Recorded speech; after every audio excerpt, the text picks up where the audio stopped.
Senhoras e senhores, boa noite.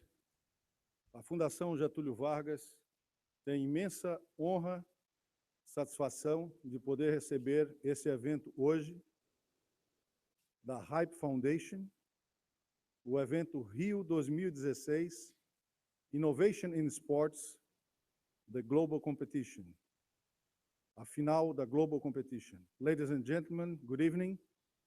Fundação Getúlio Vargas is proud and honored to welcome this event this evening, Rio 2016, Innovation in Sports, Global Competition. I would like to thank the presences of Mr. Pedro Spadali, Secretary of International Relations of Rio de Janeiro, of the state of Rio de Janeiro,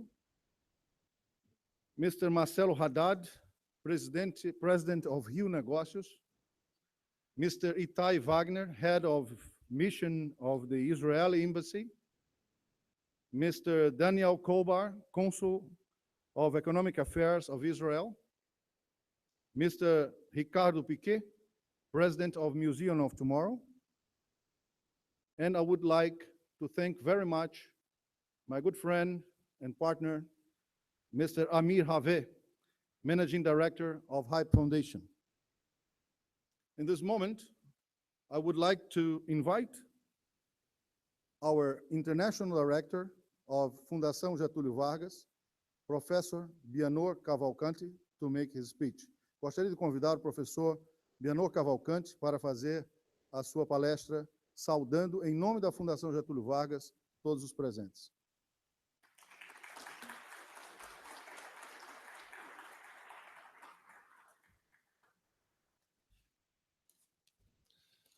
Don't be afraid, it's not a palestra. Just a few words. And first of all, good evening. Very good evening for all of us and for our successful worldwide finalists of the Global Sport Innovation Competition, Rio 2016. The very reason of our gathering here, distinct jury, members, and all the people present here that comes to stay with us, and also our organizers and promoters that are here with us, and Amir Haveh, and I am very honored and pleased to open this session in the name of our FGV President, Carlos Ivan Simonsen Leal, and welcome you to our home. We are a home of transmitting and producing knowledge, skills, attitudes, and behaviors. But overall, we are a house of values. The values of efficiency, the value of effectiveness, excellence, and public interest to push Brazilian development inserted in worldwide parameters and international interest. Since our very first moment of existence, our commitment to innovation was relentless and consciously renewed during our 72 years of contribution to our society. One of our main lines of theoretical and applied productive research is the management of innovation on its concepts, metrics, and Brazilian experience in many industrial sectors. We also have good worship in the field of sports, from the public policy, business, and social inclusion points of view. So, to conclude, we must confess we are excited, very excited with this initiative. We want to more, much more. The connections of sports with innovation certainly provides very significant impacts for our economies and societies at large. This sense, I declare open this session, and let's have our rich evening with the finalists. Thank you very much.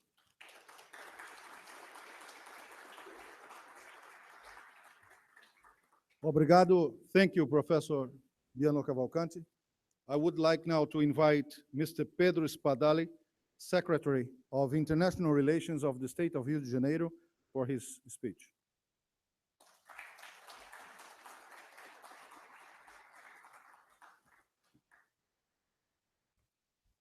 Thank you. Good evening, everyone. One of the things that I like the most of being here with you, great pleasure, is to get rid of the tie, because we public servants, we love to use ties every day. So when I saw that I was one of the few using ties here, and I said, that's so good. I should try to run a startup as well, and have a more relaxed life as you do. So would like to thank a lot for this invitation. Would like to greet initially Daniel Kober from Israel Trade and Investment Agency, Itai from Israeli Embassy in Brasilia. I'd like to salute my partner and friend, Marcelo Haddad, president of Rio Business Agency of the City Hall of Rio, Luis Carlos Carvalho, my colleague at the International Relations Department of Rio. And I'd like to greet especially the Hype Foundation for choosing Rio, for doing this event here in such a great timing, not only because it's just after the most important sports events in the world, the Olympics, but also for choosing Rio. First, we know that sports now is not only decided by the effort and the training of athletes, but also we know that technology has a great importance on the performance of athletes. So every medal that we saw during these last 2 weeks, there is a great part of the work of people like you, which are helping the athletes to accomplish these performances. So maybe some of you in the next years will have a part of the medals that will come in the next editions of the games. But I would like to say that Rio is not only a place of sports, as you could see, such a beautiful place, such a beautiful setting for practicing sports, but also Rio is a place that where innovation is present in several sectors. We have now co-working spaces spread all over the city and spreading even more. We have some very important programs in Rio for innovation for startups. We have a program called Startup Rio, which had already two calls for projects. We have 60 companies being supported by this program. We'll have very soon 2 other calls for biotech and nanotechnology specifically. So it's a place where we can combine business, we can combine innovation with this relaxed way of life, and with sports being practiced by everyone. So please feel free to come back. Feel free to do business, to find partners, to find investors. Rio is also a place where we have lots of investors and wealth management funds here. So it's a very fertile environment for you to be here. So this is your home.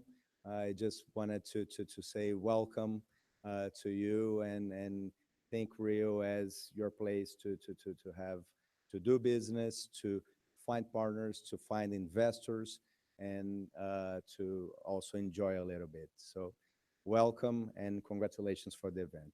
Thank you.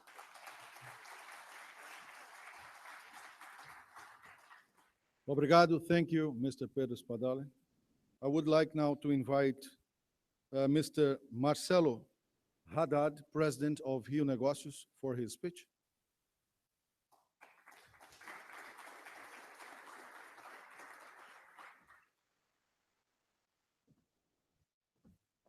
Thank you, George. I will be very brief because at the end we came here to watch the competitors, and that's why we're thrilled to be here. Well, thank you very much. Congratulations, Amir. Congratulations, Daniel, for this promotion. Absolutely timely. The city of Rio is, yes, is definitely a very, very hot place to promote. And when I see and I was watching the companies outside, most of them needs, or all of them needs, actually, two things. Number one is they need to promote their business, their ideas. I think the city of Rio is one of the spots, one of the hottest places in the globe to be a platform to promote ideas like this. So definitely we encourage to have such events like this all year round. Brazil has a huge population. The city of Rio has a completely outdoor life, which is absolutely in line with what the sports we are seeing outside here. So definitely I encourage you guys to continue to use Rio as one of the platforms for events like this. That's the number one message. The second message, and that's a message with no answer so far. I think we have to think, and that's the second need for all of you guys here, how to fund my business. And that's a very tricky question because at the end, we have here a company, a hype with a competition, will grant you some money to start your business. But at the end, we have to think on a large scale how to sustain efforts and events to raise money to bring such innovations like this. I don't think we have to have this is only Rio or only Brazilian innovators. We have to have Brazilian innovators, certainly, as well as the example we have in Australia. I've been with a lot of Australian companies. They are working so much on innovation, wearables, and all the stuff, which is absolutely aligned with a new trends on our lives to wear all our devices in our body. So definitely I encourage you to think, and also my colleagues from the government, the private entities here, how we can really, really foster a place when you can be able to raise money for great and new ideas. That's my second message. And with that, I definitely like to thank you and to congratulate all of you. And again, we are thrilled to listen all the pitches here. Thank you very much.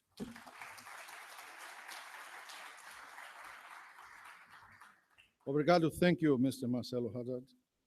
I would like to invite now Mr. Itai Wagner, Head of Mission of the Israeli Embassy here in Brazil, for his speech.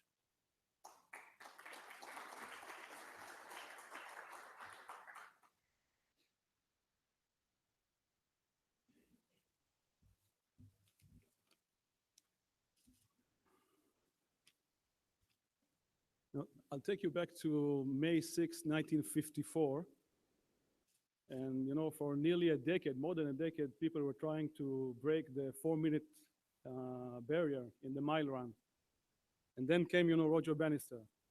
Now, he started his day in London trying his new shoes. He took the train of 2 o'clock from London to Oxford, and by 4 o'clock it was in Oxford. He began his run by 6 o'clock, and he broke the record. His new record was 3 minutes, I think, 3 minutes 59, only by a second. But he broke more than a record. He broke a mental barrier that was there for a decade. It took only 46 days for his competitor, I think it was a Finnish guy by the name of Linden, to break Bannister's record. Take a full year later on, more than 20 people broke the same record. I think the message is clear, it's always like this. You need only one guy or one team to break any barrier, any record, to take the risk, and then the rest will follow. And I think that's the essence of all of the people that I met this day, all of the companies that I saw on the outside. So you have the courage, you have the idea. So just go out there and try. And I'm very confident that success will be with you. By the way, the current record is 3:43, and it's still at this time since 1999. So again, there is a barrier which is waiting for someone to break it. On behalf of the State of Israel and on behalf of my government, we are very proud to co-sponsor this event. I really want to thank the Hype Foundation, NFGB, and all of the rest respected colleagues that I met today from the government of Rio and from the city of Rio for this tremendous opportunity and for this wonderful idea. And later on, my colleague Daniel will speak a little about Israel as a startup nation. But I think that all of us have many things to be proud of. I think in our case, and there are people here with much greater experience in tech and in business than me, but I think that what works for us is, they said that necessity is the mother of all inventions. And the other things that work in Israel is that we really are what we call sometimes relentless triers. We keep trying. And, as a friendly advice, just try. Success will be yours. Good luck for everyone, and thanks a lot.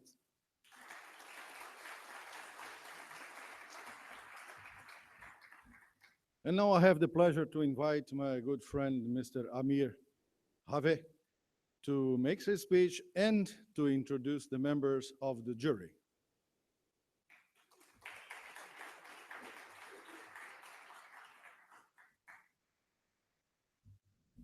Hi, good evening. Thank you all for coming today. We're going to have lots of fun today from all aspects. So be ready to see an amazing startups. And I want to just start by sharing just a few words about what is Hype Foundation. Hype Foundation is an organization that is set up to create an ecosystem for putting together innovation and sports. In the last year, we had a lot of activities around the world. We had 8 regional competitions. We now have about 1,500 startups that are in the system, about 2,000 of the industry leaders. And the idea is really to nurture and to work and to put them together as we have done today. Today is really the peak, the final of a year's activity. And I want to thank our partners, Microsoft, Accenture, Team Sky, FGV, and all the rest of the partners that worked with us all year to really make this happen and to give as many startups, as many innovators as possible, the chance really to move forward. Where, there are a lot of innovation happening in all walks of life. We see it in the last years in every field in daily lives. The secret, I believe, about sports and innovation, if you think about the new generation, the youngsters, our kids, these are the main 2 topics that makes them tick. Sport, everybody's there. There is innovation, gadgets, they're waking up. The magic, I think, of this combination is really to get the attention of more and more people in the world in this amazing platform and in this amazing topic. So I would like to thank all our guests here for coming. And we have a really special jury today from different parts of the world and from an amazing walks of life. Yeah, from the investment side to the technology, performance, the Olympic committees, etc. So I would like, if it's okay, to ask each one of our honorable jury to come to the stage just to introduce yourself to the crowd. We also have, this is not only for the people here, we have this is being broadcast now on YouTube live in 2 major platforms. So there is it's not only us here. So I would like also for you and for the startups that are going to pitch later on, to use this opportunity to really share your vision. So as many people and as many youngsters will see this and will get inspired from that. So if it's okay, we'll start from the left here, from Elise from Microsoft, please.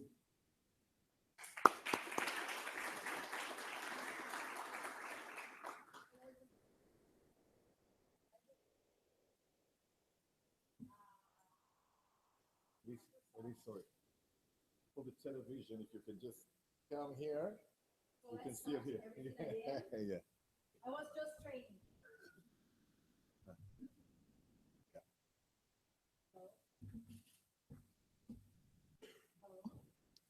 Working? Hello, hello, now it's working.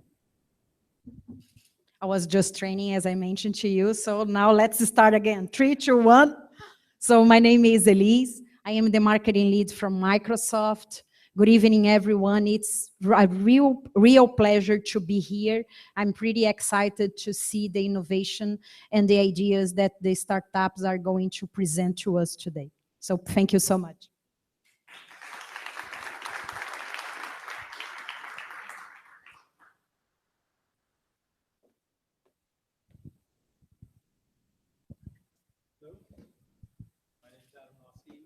I come from the money side, so I brought the check. Doing it for about years, and somewhere in my pocket is €100,000, and we're gonna find some great companies.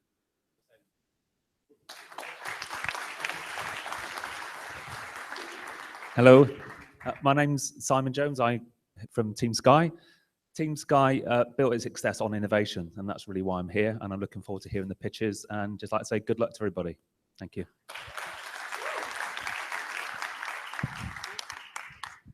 Thank you. Hello.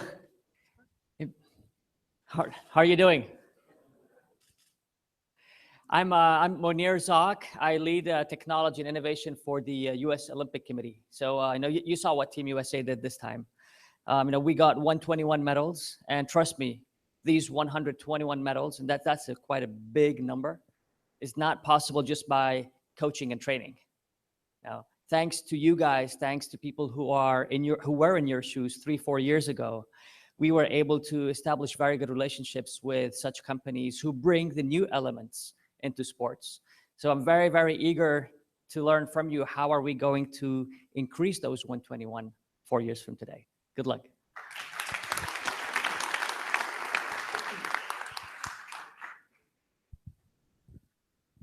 Thank you very well. It's an honor to be here on a late invite to be and attending this conference and to see the finals from the companies as startups here. I'm Bernadette van Os. I am working for the Netherlands Olympic Committee, where I am in the head of performance technology. And what Monir already mentioned, technology performance analysis is part of getting that gold medal. It's paying so much attention, coaching, training, but also the analysis, the support teams, making the next step. That's really important. For us, it's not 120 medals. We are there at 90 medals this time here at RIO, but it's also to improve our performance. This is very important, and I'm curious about what these finalists can bring us and what startups will bring us in the future.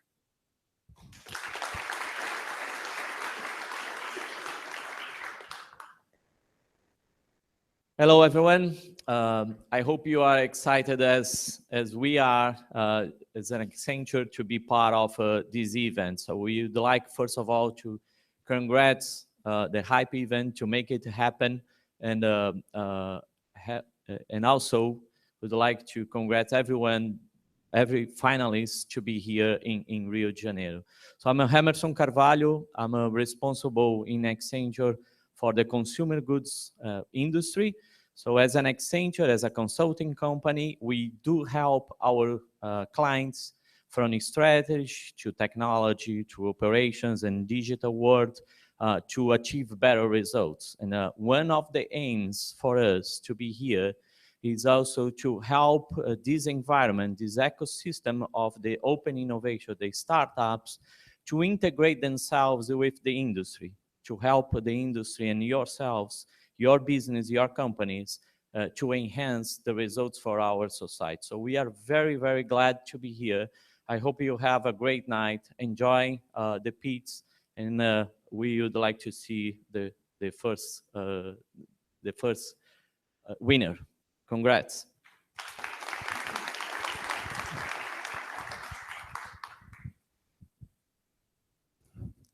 Thank you, Amir. Thank you, the university, professor, the government, everyone that making this happen. It's a great event. And thanks for all of you coming here to see us tonight. I just wanted to say one thing as someone that was entrepreneur for 20 years and moved to the investment side. Being entrepreneur is like someone running a marathon. It takes a lot of time, a lot of effort, a lot of commitment before you succeed. And as the greatest Michael Jordan said before, if you don't know how to fail, you cannot win or be successful. So what I'm encouraging you to do, and I did it so many times, is do the best you can, be professional, have the best team around you, and go get them. If you have the innovation, you'll be successful. Good luck tonight.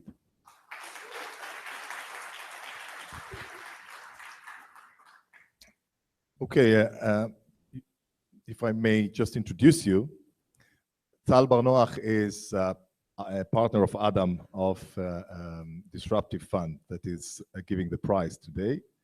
And Tal, I asked Tal and also Simon Jones from Team Sky to be the co-chairman of our jury. And what will happen now is that we are starting the pitching very shortly. And then I saw an article about this competition yesterday. And the headline was, the headline was, now it's time for the Olympic innovation. So today we're going to have a winners. So I don't know if it's, it is, third place, first place, and there are countries involved as well. So there is a special challenge here. We have plenty of representations here. So without further ado, I think we are ready to start. Okay? So I invite our first startup, yeah, to be ready. We are doing it 5-minute pitch, and then the jury will have the option to ask a couple of questions, and then we are moving to the next one. It's like one after the other until we complete this part.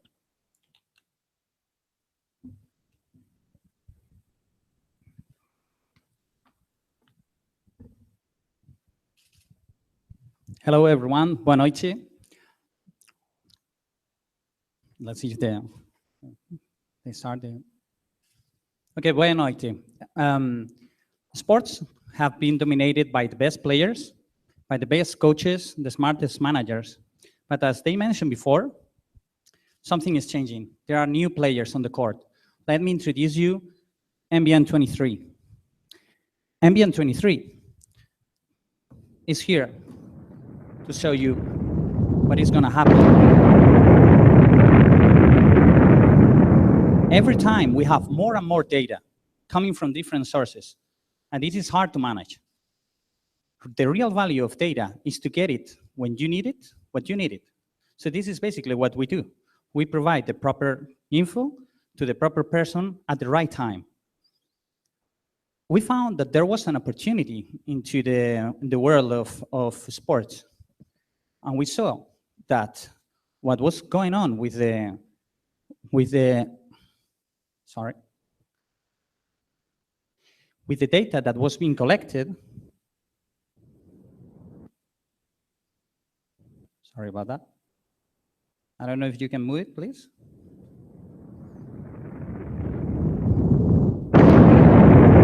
Again, another explosion of data. There's a lot of data going on, as you can see. So what we saw is that there was an opportunity, and pen and paper still works around. So what can we do regarding this? Can we help somehow?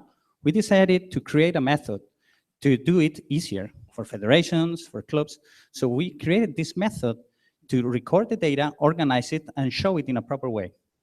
But we wanted to go one step forward, and we wanted to add more info to what we were doing.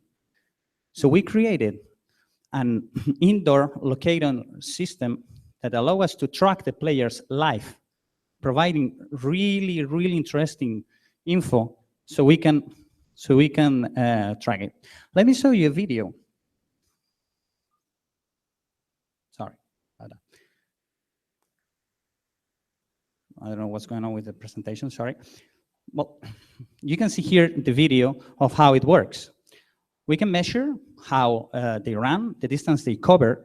We can also see the speed, and we can see it all live. What does it mean to have all this info live? We can give it to the coaches, we can give it to the public, we can give it to the fans, so we can at last help the teams win, but win the game they're playing now. So why do we do that? Because if we're able to improve the performance of the players by making them avoid injuries, by helping the coach to choose the proper player to defend another player in the right moment, we can improve also the experience of the users. And if we do that, and if we make a little kid feel like Michael Jordan because his results are being shown like Michael Jordan, we will have more fun. And more fun means more people playing. More people playing means more people watching. And more people watching means more revenues. More revenues for the teams, more revenues for the sponsors, because they will have more people going there, and they will be able to use this marketplace we're creating to monetize. And also more revenue for us, because we're here to change the world, but money is important also. But we don't forget about one thing. Providing the data in real time helps to win games. And this is something really important in sports. This is the way that you can see that we can give the different info to the different people at any time. I could talk about my team. I could tell you that they're incredible guys. They come from Facebook, they come from Cisco, and they quit their jobs. They took their tithes off, and they launched them because they wanted to change the world. But let's see what our customers think about us. You can see that either from different sides of the sport, they see all the potential and the value of what we do. We have been working with incredible teams like Real Madrid, with the champion of NCAA, but also we are working with the lower teams. But we have to announce that next month, we're gonna move into the States, and we're gonna start with the first top NBA team that are gonna be using our technology. So what's next? What's the future? Can you imagine if we would be able to change the people's life? Is it possible that a company that just do math could help the society? Imagine that we are even able to save a life. The next product we're launching in the future is going to be saving lives because it's an anti-drowning system. And this product and this future starts next week. Thank you very much.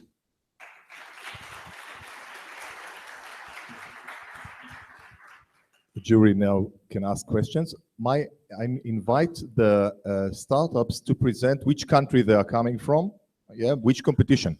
I come from the European competition, and we come from Spain. Valencia. Questions, jury?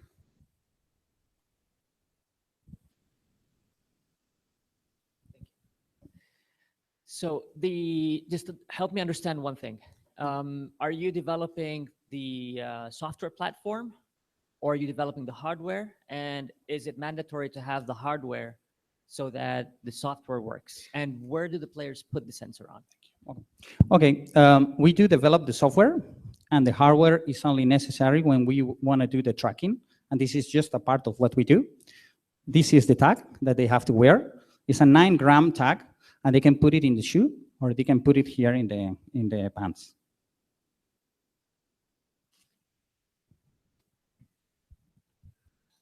Can you establish connections between their movements and injuries? Of course. One of our major clients is Real Madrid, and we are working with the physical trainers, because since we are able to track what a player is doing, we can measure if they are doing over efforts. We count the number of jumps. We can tell how many times we went in a specific speed. So we can use all this data working with them.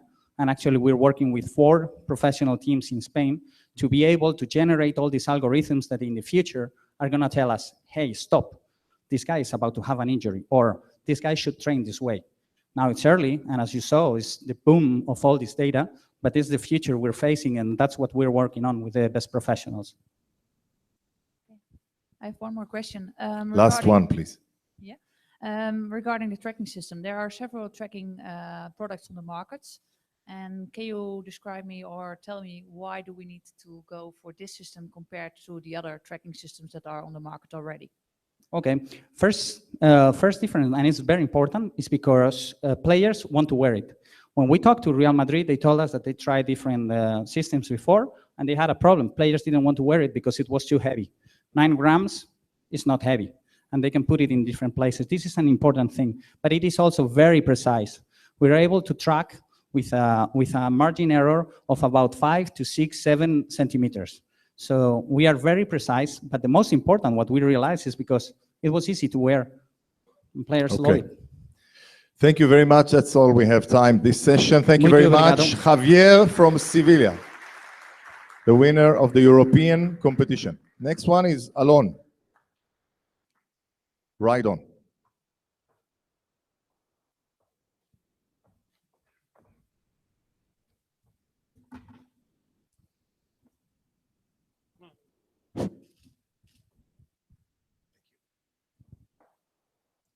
Ryon is all about augmented reality for outdoor sports and activities. But what? From? I'm from Israel, winner of Middle Eastern competition. But what can augmented reality add to the experience? Imagine you're riding your bike. There's a danger around the corner. Your friend rider saw it before. Your augmented reality device will warn you about the danger so you can avoid the injury.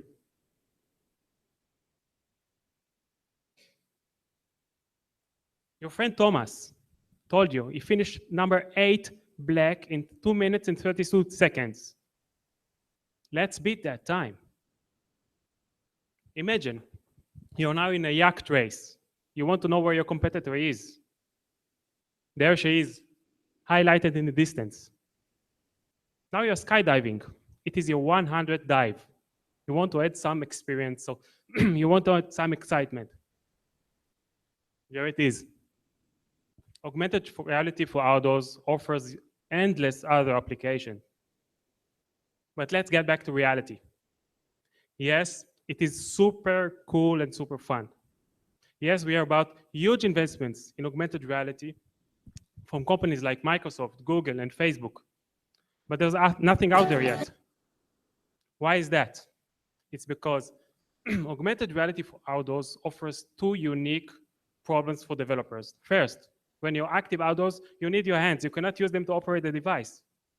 Second, placing virtual objects on the real world, fast, accurate, and stable, is very, very, very difficult. At Ryon, we developed the first product that solved these 2 problems, the ski gun. Let me show you what it does.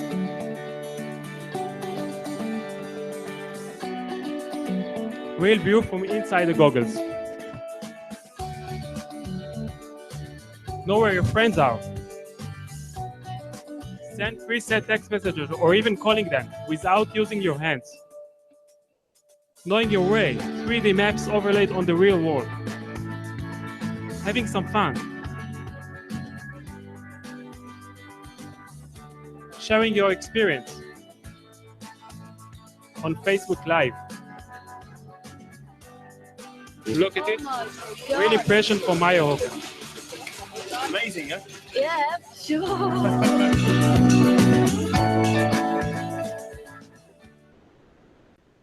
We took regular off-the-shelf components you can find in any cell phone. We added our technology. We added augmented reality algorithms and put together one product that actually you can use outdoors and have some fun. The first one. Where's the market? There was $1 billion for ski accessories, $7 billion for motorcycling, cycling, sailing, even light sports aviation, and many, many more. On the other end, augmented reality. Market forecast for 2020 is $120 billion. Ride-on opportunity lies in the section of those huge markets. 2014, we established Ride-on. We already skied with our first prototype. 2015 was for crowdfunding and development. In 2016, we are scaling up.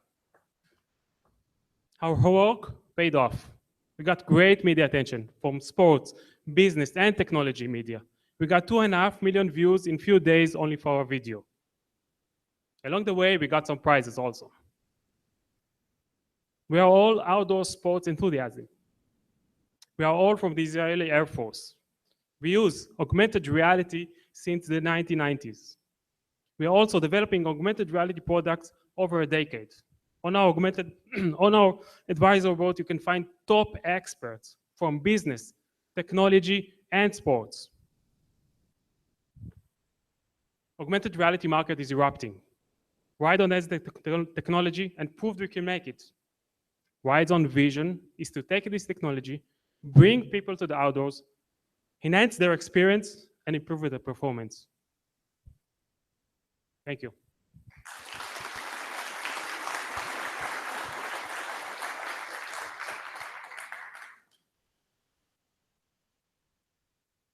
Yeah. Microphone. Could you talk about liability issues for augmented reality for people traveling at high speeds? Yes, yes. First of all, using augmented reality since the 90s, we understand the problems of augmented reality. And when you're using it as a fighter pilot, you don't want to see too much information because you're distracted. So what we do is when you start skiing, for example, we remove most of the display and only important stuff we leave on the snow, like in the intersection of two lanes. Yes, there are liabilities. We got great insurance, but we think and we understand all the aspect of the safety of using it. It's very, very difficult, yeah. The one thing is there is no actual regulation for augmented reality because there are no products right now. Except this.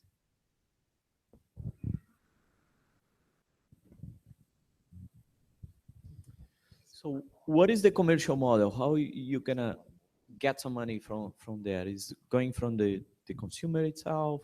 It's going from the companies. So the end game is we develop the technology that enables augmented reality for outdoors. There is nothing out there yet.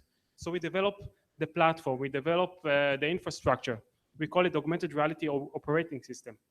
So later on in few years, it will be an operating system that will get from ads, from licensing, and of course from selling it. The way to go there is through product, through cooperation with products, with big brand names that make ski, motorcycling, and other verticals. Last question. Now, you mentioned the big companies working on AR, and you mentioned that there's nothing out there, right? And my belief is that that is due to the difficulty of the delivery platform. Now, so right now you go with ski goggles because you have enough space to put batteries and you have enough space to put sensors and so on. But you introduced by showing cyclists, let's say. So how far are we from reliable delivery platforms that would allow you to then embed your software and your technology within those and really be usable by athletes not having to be concerned by the hardware that they're wearing. Yeah, that's cool because this is why we started with skiing. We searched for a place where you put something on your head anyhow, and you put and you don't feel strange because you're not walking on the street with Google Glass. Because how far we are not into hardware. Yes, we hear about companies like Magic Leap, Lumos from Israel, and other Vuzix from the US. It's getting smaller and smaller. On my first, I worked for the defense industry. My first product that I used for augmented reality using Lumos was much bigger than that. So it's getting smaller. I guess in 5 years, you'll wear something like that. But this is a guess. But when it's going to be there, the problems of augmented reality for outdoors will be still there if we are not fixing right now. Okay, Alon, thank you very much. Kostas.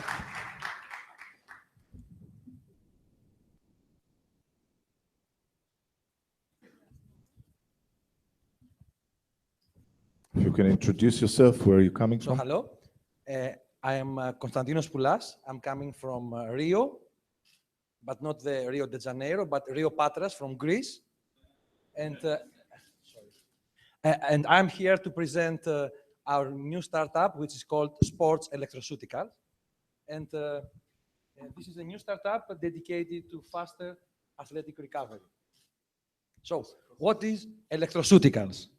Electroceuticals is a neologism that refers to the use of microcurrent to improve the health and well-being. It offers fast recovery from injuries and improves athletic performance. Sports electroceuticals is using microcurrents to improve the healing process for sports injuries. Our idea is based on a new technology, which is called wireless microcurrent stimulation. This technology is using atmospheric air, the air molecules, in order to ionize and spray these molecules on the human body without touching the human body wirelessly. And as these molecules are coming to the body, the electrons are traveling within the human body and create the microcurrent. In our technology, the microcurrent is 1.5 to 4 microamperes, which is very low, but this is proved to be the necessary current in order to have the healing. It is published in a Nature paper that this is the current of injury, 5 microamperes. So we have published for our results in journals, and we have announced some of the sports results in different conferences. We collaborate with a Greek football team, AEK, and Sports Electroceuticals powered by WMCS is a totally new idea, and we adapt pioneer technology based on bioelectronic medicine, and we believe and we know that we can cure by using electricity. So, sports electroceuticals improves oxygenation and blood circulation. This is the old way. This is the new way. It reduces pain. This is the old way. This is the new way. It reduces edema. This is the old way. This is the new way. And sports electroceuticals powered by WMCS can accelerate recovery time by 20 to 25%, can enhances athletic performance, can be applied in any athlete, animals included, and can be combined with other technologies like PRP and stem cells. Can I have the video, please? Technology provides sports people with non-invasive, painless treatment of sports injuries. Other treatments often involve drugs, which may have a negative impact, or invasive solutions which promote the risk of infection. Specifically, WMCS can prove to be beneficial to a very wide range of sports injuries. Our emphasis is on providing availability of this device. Our business model is committed to creating availability of the device in the sports market, the ownership of which remains with Sports Electroceuticals. The business model is globally scalable and a sustainable global business approach has been established. Our team comprises of John Wetling, Game Creator, Konstantinos Poulas, Game Research Team Leader, Matthias Rudolph, Game Captain, Timothy Keane, Game Strategist, Carsten Seamark, Game Technologist, Alciviadis Kaliakmanis, Game Medico. So we're here. WMCS, your passport to sports wellness. International team. Thank you for that.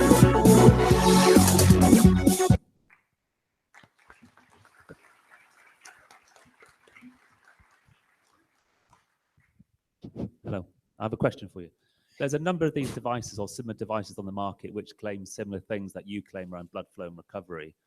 And you mentioned one paper and the other, and I would say like the jury is out once on these other sort of tools and things. How confident you are that this will actually do what you said it would do? Okay, there are many devices that can say that offer faster healing, but this technology is unique because we can do it wirelessly, contactlessly, not touching the human body. And the kind of electricity is unique because it is not only superficial, but it can be enter the human body. So we can not only use it for, let's say, a kind of wound, but we can use it for internal traumas in the human body. Muscle injuries, tendon injuries, and a lot more.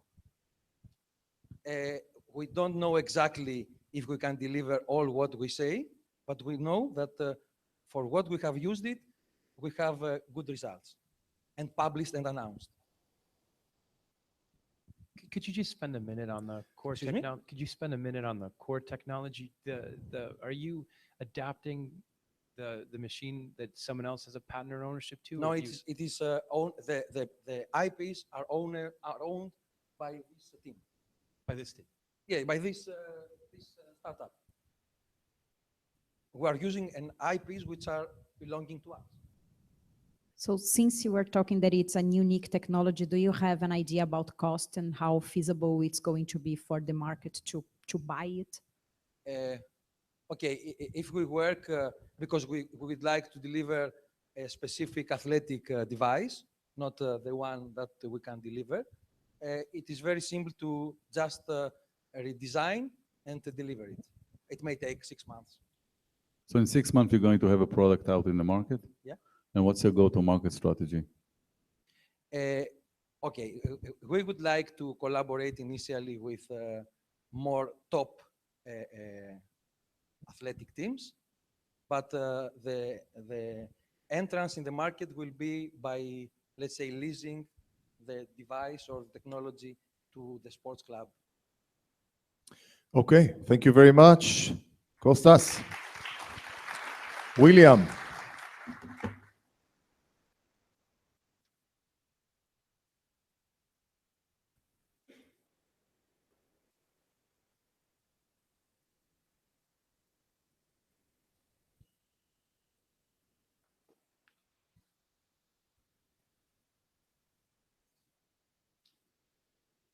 Ampiref.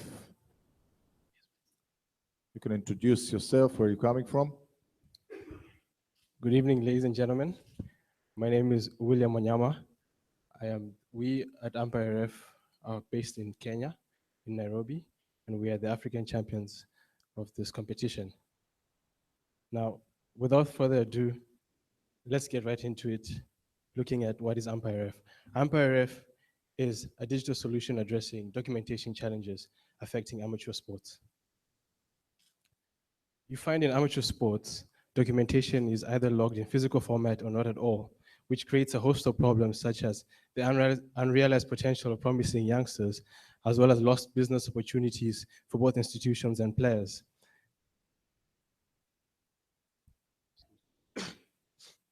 This also has a side effect of poor management of amateur sports events. The impact of these challenges is far greater in sports involving women. And at Ampiref, we provide a platform that helps us address these issues. Our platform consists of a digital solution using mobile technology, which is the most accessible technological platform in the African market, with over 400 million mobile users and a 75% penetration rate of smartphones by the year 2020. Ampiref captures and automates event data, allowing us to build a pool database of amateur athletes. We do this using a two-tier system consisting of a mobile application to be used by officials to log and track live game stats. This is then pushed to our web platform, which is used by management and coaches to help set up and organize events and prevent things such as age cheating. Our customers are split into the following categories. We've got a core market of sport participants, event organizers, and scouts, and a peripheral market of spectators. We'll be launching first in the Kenyan market, where we'll be targeting universities and high schools by entering into partnership deals at the government level with the Ministry of Education. Our first addressable market is the universities in Kenya. After that, we'll aim to reach out into the East African market before spreading to capture the universities throughout the continent. Our strategies to reach our market involves forming key partnerships at the government level with the Ministry of Education to lock out all tertiary and secondary school all tertiary and secondary school institutions. We'll also promote our services through social media, as well as relying on word of mouth sales of our application from officials to officials. Lastly, we look into advertisement streams, both paid and free. We're currently hosted at iHub in Kenya and receive mentorship from Sote Hub. And our key partner is our business partner, Mr. Ludwig Aduda, who's a former CEO of Football Kenya Federation that is able to utilize his network and experience to help us form strategic partnerships at the government level. Our business model at present consists of these two packages. We have a subscription package that's available to institutions and a yearly package available to federations that would like to keep their data private. In future, the data that we collect will become our biggest asset, which we'll look to monetize through data analytics metrics. We also have further revenue streams through freemium sales on our mobile application. We are projected to make over $5 million by year 5 in yearly net income, given an initial funding of $350,000 to cover development costs and operational costs for the first 3 years. Our milestones to make this amount consists of our current soccer prototype, which we have launched, and followed by a minimal viable product available in the market within 3 months. We will then, after 5 months, we will then move into forming partnerships with government institutions in Kenya before reaching out into the East African market after 12 months, where we'll sell our data that we've managed to collect at this stage on our platform before moving into the rest of the continent. We have several competitors, most of which focus on officials. We are unique in focusing on providing a centralized database for amateur player athletes throughout the continent. Our competitive barrier to entry is the exclusive partnership deals we're able to enter at the government level. We have a young and vibrant team of sports enthusiasts. At the core, we have 3 main developers. We've got an external business advisor, a legal associate, and as well as our key business partner in Mr. Ludwig Aduda, who helps us negotiate deals at the government level. Ladies and gentlemen, in a nutshell, that is Ampiref, where we believe talent is evenly distributed, but opportunity is not. And we hope you can join us in this journey to help aspiring talented individuals help reach their goals in turning professionals. Thank you.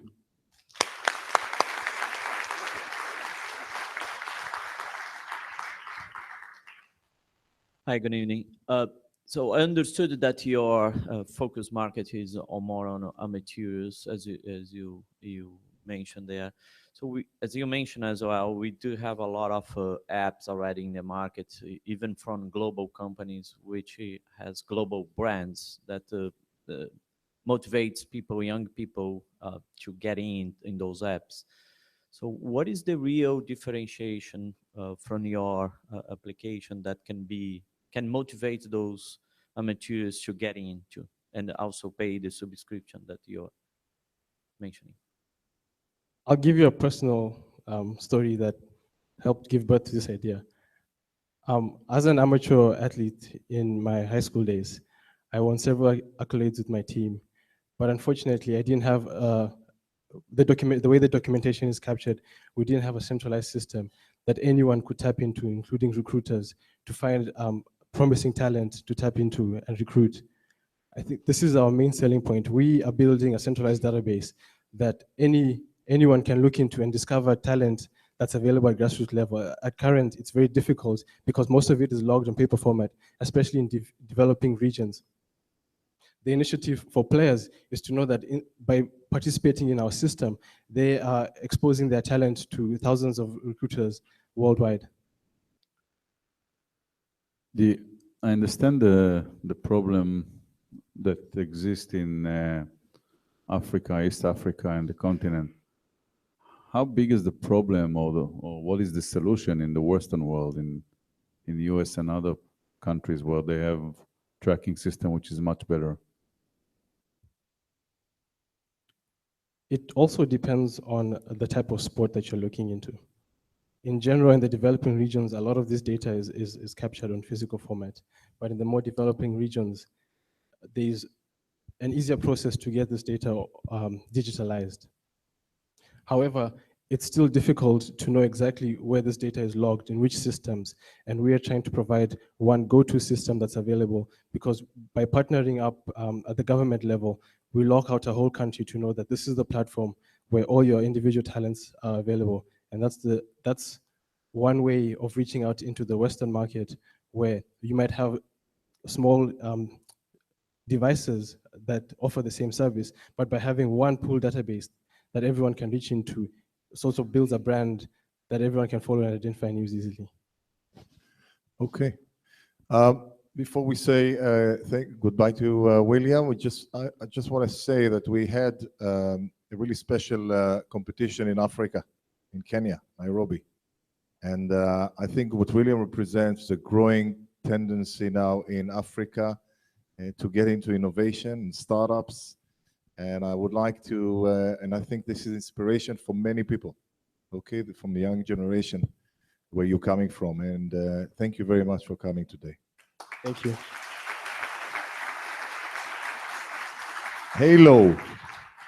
Brett.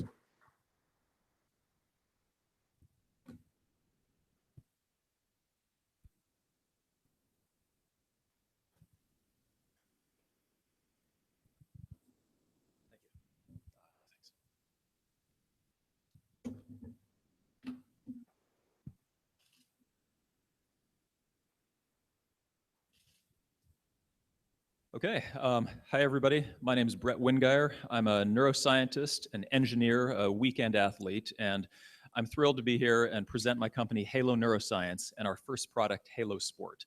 We're located in San Francisco, and we've built a product for athletes. It stimulates your brain during your workout so that you can get more out of your athletic training, bringing faster neurologic improvements in strength, explosiveness, and skills. My PhD is in biomedical engineering and electric fields in the brain. My co-founder is a medical doctor and a neuroscientist by training. And Halo is our second neurotech company. We met at a company called NeuroPace, where we made a brain implant for epilepsy. It took 13 years, we raised $250 million, and in fall of 2013, we got FDA approval with a unanimous panel vote. Super powerful technology, but tough to use. It was a brain implant. So we asked ourselves, how can we make this technology more accessible? How can we help more people? And in fact, in 2013, we left NeuroPace to focus on this question. How do we help more people, both healthy and impaired? So as a scientist, here's how I build a product. You start with the science. First, the literature. There's this field called transcranial direct current stimulation, TDCS. And it's been out there for almost 20 years now with hundreds of scientists and thousands of scientific papers. So we started Halo as an R&D group, and we studied more than 1,000 volunteers and hundreds of athletes, and we learned that we could make meaningful improvements in strength and skill.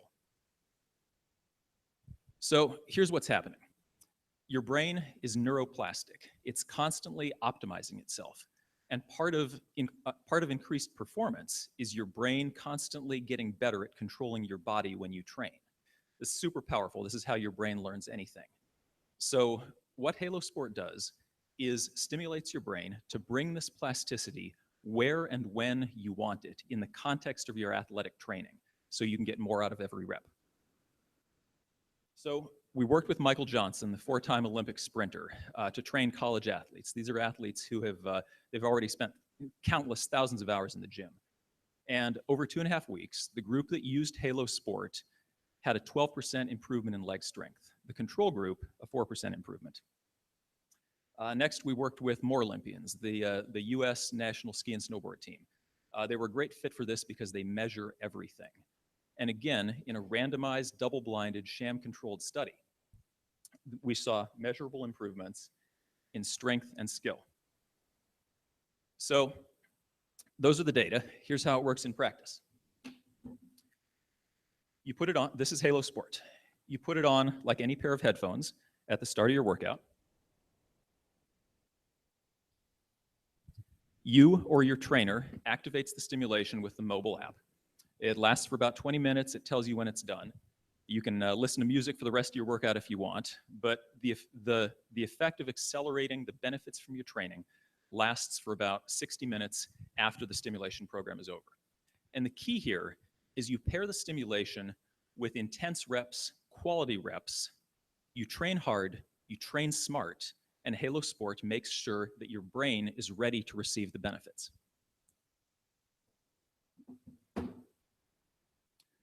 So it's a great product. It's also the foundation of a great business. There's a lot of proprietary technology that's gone into bringing this from the lab to the field and the gym.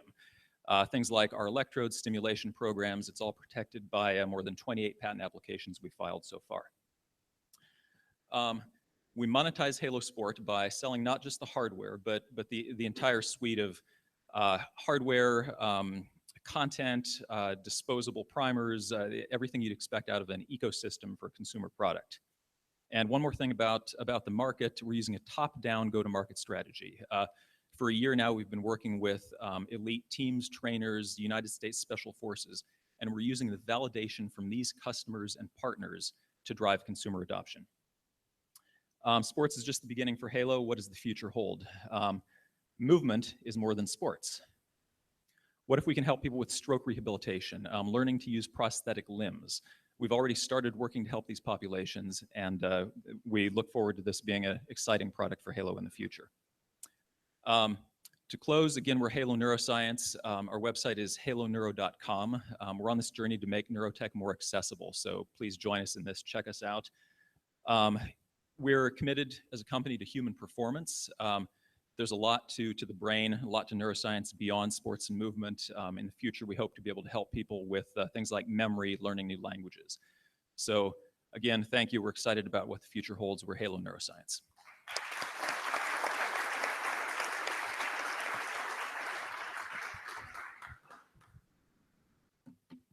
Hi there. Has your research been reproduced in sort of external peer-reviewed journals? Yeah, absolutely. There's a wide body of research. Multiple groups in multiple papers have reproduced the fact that you can increase plasticity and improve the pace and the outcome of motor skills learning and muscular output with this technology. I meant to say in performance. They reproduce your performance data. So we are the first to take this to real world use in athletes, but and our data our data will be published in a peer reviewed journal. It's in submission now. Other groups have reproduced the effects on muscular strength and learning. What's the total cost of production for your hardware? So we're not releasing publicly the total cost of production, but the selling price for the unit is $750, and the cost of production is consistent with building a good business around that. And so, as a consumer, what's the total cost of ownership for a year? So $750 gets you through the door with the starter kit. over the course of a year, you might replace the disposable primers once, and that's a $50 purchase. And you're at those margins now for a good business, or you need greater volume? What sort of volume do you need for those margins? What volume do you need to make the margins you're talking about? Right. So right now, like many companies are, we're building units in mass production in lots of several thousand at a time, and that's that's sufficient to have good margins to build a business around. How much money you raised so far? So we closed our Series A last year. Our total raised is $9 million so far. 9 million. From US venture capital? Yes, from U.S. venture companies. Andreessen Horowitz, Softtech, and Lux Capital led our Series A. Okay, thank you. Okay, thank you very much. Halo.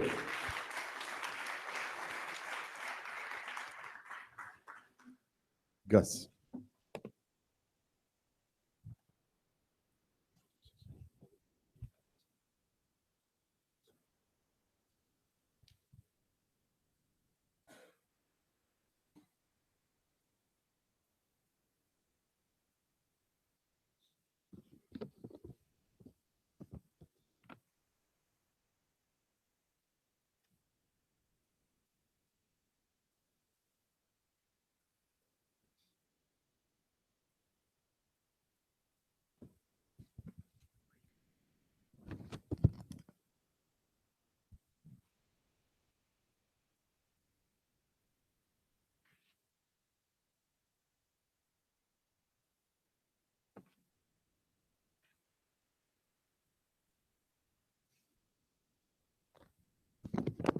Running efficiently is the secret weapon of fast runners. Over 50 years, efficiency couldn't be measured outside the laboratory. Stride, the world's first wearable power meter technology, is born to empower runners to be more efficient, be faster. Stride measures every key aspect of running: performance, technique, muscle strength and condition, as well as the external running environment. Stride encapsulates these into a single number: power, the most direct measure of running efficiency. Stride is light and tough, accompanying you through every run in every type of weather, terrain, and road condition. It recharges wirelessly. Each charge can handle hundreds of miles.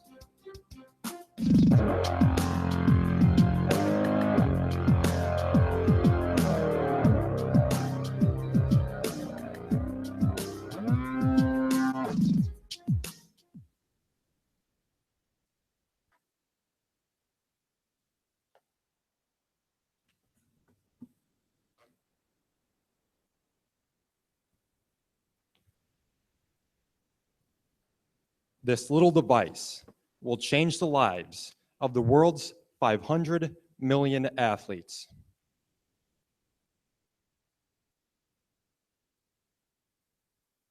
Stride quantifies the holy grail of sports: power. Power is the single number behind the three critical elements of training: intensity, technique, and nutrition. Power measures intensity. Knowing how hard you're working is crucial to improving performance. Power measures technique. Improve your technique, and you're more efficient. Power measures nutrition, so you can eat the right amount to maintain your performance. Power is already used in the world of cycling. It commonly improves performance enough to go from last in the Tour de France to winning it. But power has been constrained to the bike. It's easy to measure on the rigid, machine-like bike, but brutally hard to measure on the flexible and unpredictable human body. We invented Stride. For the first time, you can measure power directly from the human body.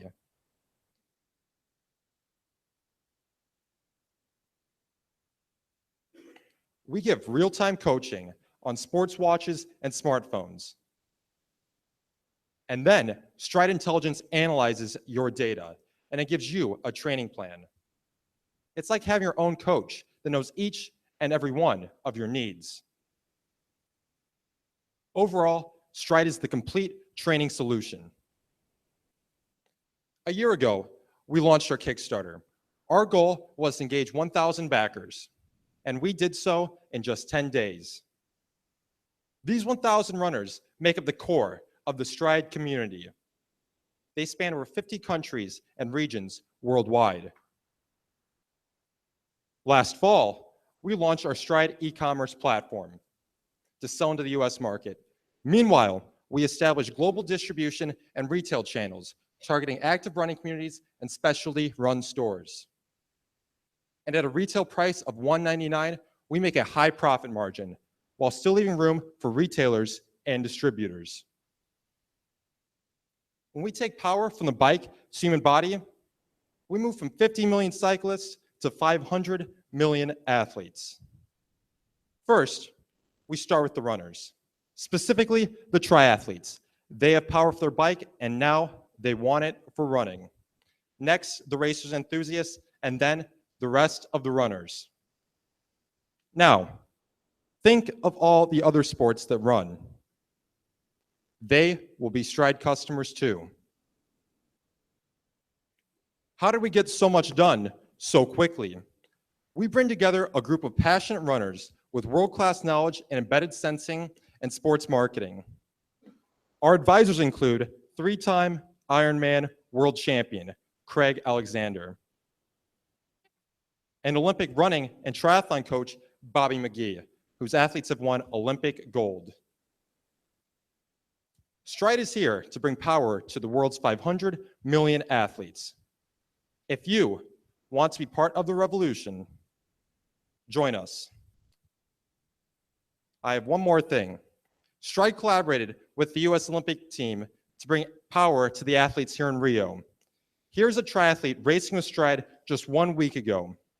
We are collecting their data and telling their stories. We invite you to see these world-class performances come to life. Thank you.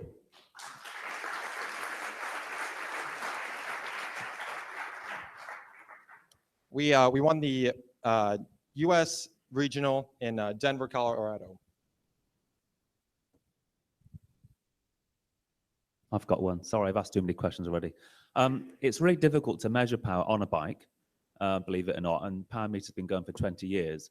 And so repeatability is really, really important to us. How repeatable is your power meter? Thank you for your question. So right now, when we want to measure power for runners, we have to go to a laboratory setting. We have to set up a force plate treadmill, and we have to set up high-speed cameras. So you have to have a 360 view of what's going on. It's a very expensive process and a lot of equipment. So we've taken all this data, and we can reproduce what we're seeing through the Stride power meter when it's placed on the body. Question, so how do you capture information about the techniques and the nutrition? Should the consumer produce the data for you, or you capture the data from your device, and how you transform this data into insights to the consumer? So for the technique aspect, let's say I'm running, I am a new runner, I am not very efficient yet. So I'm producing a lot more energy than I need to. We give tips that work for other runners, and this will help people move their energy forward. So they're using it to go towards speed and fully utilizing all their energy for the run. Last question. Oh, for nutrition. For nutrition, it's on a per athlete basis. So we can measure performance after. We can tell when performance is degrading, and that means we have signals and provide them data on how they should move forward for proper nutrition. What's the change between the version 1 and the version 2 of the product? So we have a version 1 product on the market right now, and this is a chest-mounted device. A lot of athletes do not want to wear anything on their chest. It's uncomfortable, and frankly, it's not all that attractive. So now we've taken the power meter and we've placed it on the shoe. We made it, we've given a new design and we've given a convenient form factor. It's always there when you're ready to go. Both devices measure the same data, but we've changed the. So how many of the chest-based devices did you sell? We had over 1,000 backers on Kickstarter 1 year ago. We've been selling on the online and across the world since then. And do you have reorder data for the folks that will want to switch from chest to shoe? We have opened up our pre-order store today if you're interested in the Stride power meter on the shoe. Okay, thank you very much.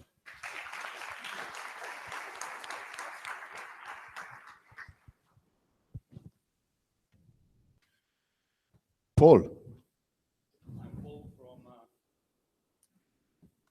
I'm Paul from Team GB.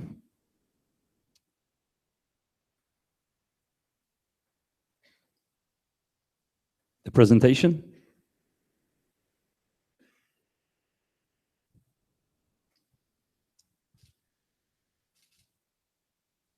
Two years ago, I was living in Argentina, but my father was all the way in England. It was the volleyball World Championship finals, and my father rang me on the phone to try and to watch it together. But we couldn't see each other.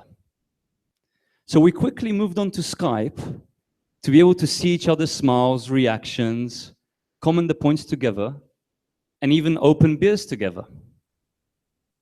And as humans, we've been used to watching together since the 50s, on the couch. But how do we do this today? We create WhatsApp and Facebook groups to talk about the things that we're watching. And on YouTube, really? A text chat? This is how we watch together? So this is why we built Say Yeah. Say Yeah is for watching sports together with your friends, so you can live the moment together and see the reactions as things happen. Let me show you what watching a football match with the Say Yeah technology experience is like. You see the goal in, and you see your friends' reactions right there. You can celebrate together and see their reactions live, face to face. We've even had Mary Meekers from her Internet Trends report from June, her approval. She predicted the future of sports is watching it together, except she predicted it with a text chat on Twitter. So why this? We spend 1 hour a day watching videos online. 2.3 million people watch the BBC iPlayer UEFA Euro Championship finals in France. But what was the experience like? It was like this. I don't see my friends here. With the Say Yeah technology, we bring this experience to face-to-face interaction. Or let's take esports. 130 million spectators around the world. This is what an esports tournament can be like for the fans. Our business model? We white label our solutions for media companies and broadcasters. During our POC, in the last 6 months, we've worked with various brands, ranging from music festivals to Vans and to even Coca-Cola, but we found the most engaging is around sports. Why is this? It's friends inviting friends to watch together, and also the conversation is private and not scrolling through millions of messages in the public chat. Today, the OTT market for video is worth 24 billion. By 2020, it will be worth almost 50 billion. Who are our competitors? They're mostly old companies. Sorry, why is this growing so fast? Because sports clubs are moving on to OTT, like Chivas from Mexico and Chelsea Football Club. Also, media companies are going online, and even brands creating their own TV channels. Who are competitors? Mostly old CDN and player providers like Kaltura, the platform, and Oyala. They provide the player and the CDN. Others also provide the shopping experience and the payment gateway. And we concentrate on the watch together experience about the fans, which is what sports is about. So the team. Gabriel was a presenter at MTV and Coca-Cola. He knows about fans engagement. My name is Paul. I had my first startup at the age of 17 back in 1998, Skipworth. Then I was a product guy at AOL UK. And finally, I was promoted to head of ad sales for MTV Latin America, which I took the business from 0 to 6 million. Jonathan does our negotiations. He used to negotiate for Wise Group for Coca-Cola in concert. And our CTO, Aaron, is from Israel, previously a backend developer and most recently head of R&D at Shell Netherlands. He knows how to build big scalable systems. On our board of directors, we have Andy Chen, who most recently sold Tidal to Jay-Z for 56 million, and also an advisor, Benno from Credit Suisse. We got to the semifinals of Richard Branson competition just a couple months ago, and also to the semifinalist of Telefonica Open Future Innovation. We've had investment from Alta Club in Israel last year when we took to build the product, also accelerated by Startup Chile, and currently are in negotiations with 3 broadcasters in UK to implement our technology. So remember, next time you're watching the Olympics and you want to watch it together with your friends, only say yeah. Thank you.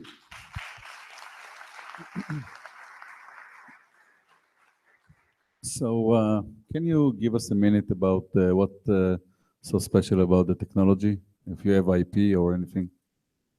We don't have an IP at the moment. We've brought the latency down as much as possible on the peer-to-peer video, and also with a mixture of taking it through a media server to maintain the quality and the drop. So you have administrator, or how can I watch it with you? What should I do? So I want to watch a game with you. What should I do now? So we are B2B to broadcasters. So they implement our technology on their existing platform. Right. And then you invite a friend. So it can be invited through Facebook connection, WhatsApp, or an SMS or an email. You invite the friend arrives, watches the same thing as you watching, and turns on their camera so you can hear each other and live that moment together. And how you secure the quality of service? So we have some custom technology that we've built to maintain that the call is not dropped. I was doing a live demo previously with the guys from Microsoft and Accenture. We were watching something with a friend in Germany. So we have some custom technology built so we don't drop the peer-to-peer video. Where are you based? In England, but most of our R&D is in Israel because our CTO is Israeli.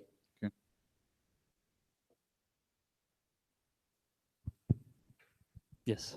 Now, what is the innovation that you're bringing? Because when I hear you speak, or when I saw the presentation, I was thinking this is a Google Hangout with a streaming video that someone out of the Google Hangout is running. What is different? What would not allow other companies to come in and take over the market, especially companies with big names? So Google Hangout Skype is focused on productivity and also video chat.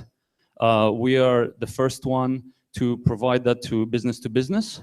Obviously, they would have to create new brands, I think, to move into the area. And it's a simple thing. Why haven't they done it then? Because we saw an opportunity. It came from a personal experience. But talking together today to people, they're saying, yeah, I have WhatsApp groups. So they can come in, but we will keep innovating, and we already have ideas for making virtual gifts. So you can have a trumpet, you can have your team's shirt. This is about fans and audience engagement in the sports. So with no IP, how are you going to protect your business? We're now filing. We're now in the process of starting to file for IP, and we've been talking to patent attorneys. What small changes we need to do for this to be patentable. Now, are you currently funded? Yes, we've had $80,000 of outside investment. Half of that has come from Alta Club in Israel, and the other half from Startup Chile. What's your business model? So we B2B to media companies and broadcasters, and we charge them a flat fee per month per user that watches on camera. Can the clubs in some way benefit working partnership? Yes, directly to the clubs. Some of them, we saw Chivas from Mexico, the biggest football club in Mexico, took their content rights from Univision and brought it in-house. So clubs can also go directly to consumer. We provide the whole platform and also the watch together experience. Okay. Paul from the competition in Great Britain. Thank you. Thank you. Marcos.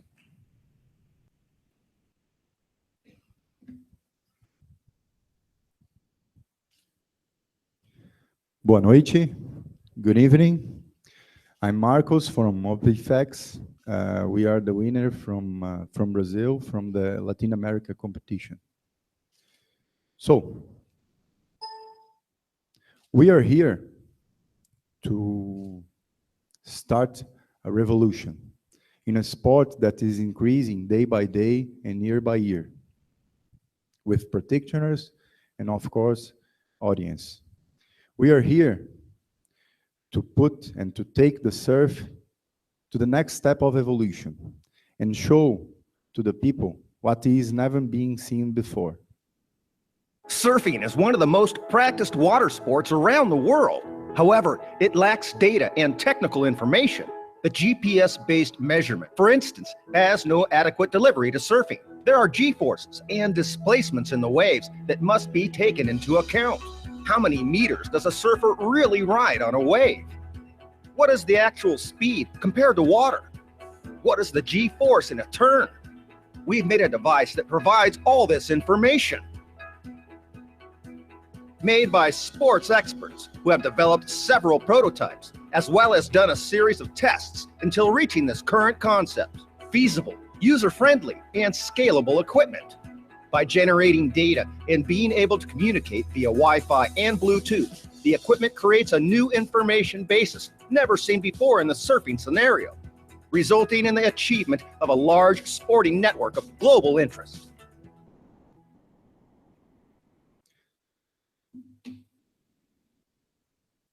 So, this is the unique solution, unique hardware that can bring us incredible informations about the sport. It can be used not only in surf, but any other board sport. We can say bodyboard, windsurf, and mainly in sailing. Why our solution is not based in GPS? GPS doesn't have the possibility to take the information that we need to measure the performance in the surf. GPS don't knows how the waters flows. Our solution knows it. We deliver speed, distance, G-force, air maneuvers, spatial position, temperature, and all of these we can broadcast in a real-time fashion. And with an application, the user can access their last weekend surf sessions. So, today, there is about 40 million surfers around the globe and crowds of admirers and audience. Our solution going to the market, it's targeted to $150. And more than that, we have other income possibilities from applications and the whole telemetry for professional competitions. Our strength, we focus on our team. We have more than 130 years of experience. A little white hairs, but experience. From engineering to design, from business to marketing, we have already granted patent in Brazil, in Australia, in the US, and in Japan. So, once we dreamed that surf will be an Olympic game. Now that we see what we can deliver, we ask you to dream with us, Imagine OPFX enriching the whole experience of surf with the crowds that will watch the Olympic Games. For surfing, there is no solutions that can deliver what we deliver now. Thank you very much.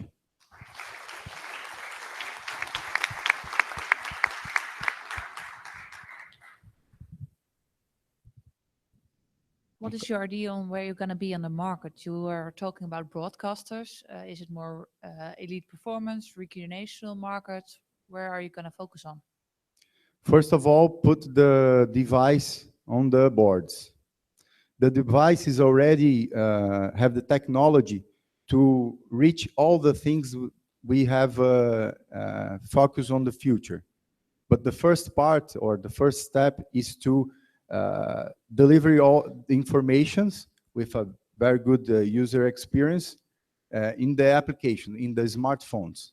After that, we go increasing the distribution, the information. When you're talking about the connection to the smartphones, does the servers actually need to take their smartphone with them on the water, or can they synchronize afterwards and has it internal storage in the device itself? It stores 4 hours during 1 week of surf. So 4 hours of session during a whole week, each day. It stores inside. It's inside there is a wireless solution to communicate with other broadcast antennas, and then we can see what is happening in the water in real time. Thanks very much for the presentation. I've just got a question on like the relevance of the data. I surf really badly, so I've got some experience here, or I float and I don't surf. Every wave's different. So how can you, what's the benchmark you'll be comparing the data to? Because each wave's unique, and therefore the data is unique to itself. As far as I understood, first of all, this you don't have this kind of information today.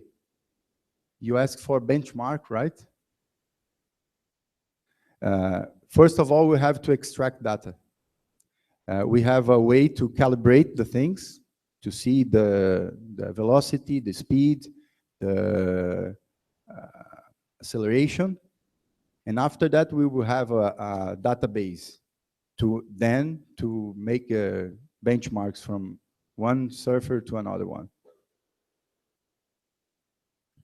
Are you currently selling this product? No, at this moment, we are going to the final technology arrangement, and it should be on the water in 3 months, the last version. It may help a jury in contexts of surfing. Sorry? To help jury in competitions for having the data. Yes, yes. On time. Today, the surfing is evaluated by qualitative opinions, you know, and with this, we can bring quantitative informations to be used by the judges, and on top of the qualitative and the plasticity of the surfer. We don't want to take off the whole experience of surf and the nature and the culture, but we just want to take more informations in terms of performance. Okay, thank you very much, Marcos. Okay, thank you.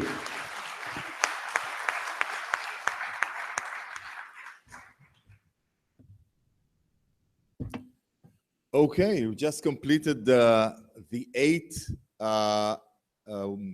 finalists. The game plan, just as we just to understand where we are now, we are inviting now the jury to to go to their special room and to take their decision. Meanwhile, we're going to have one presentation, about Startup Nation, short presentation about Startup Nation, and then we're going to have, and we probably will wait for the jury to be back, for the top 50 program to enable you to see 8 just short, very short, brief, 1-minute pitch of additional 8 amazing innovations that came out through this platform. So we invite now the jury, together with Jorge, to go to your room and come back with your verdict. It's a good time, I think, to clap and to thank all the startups, all the 8 startups for their amazing work.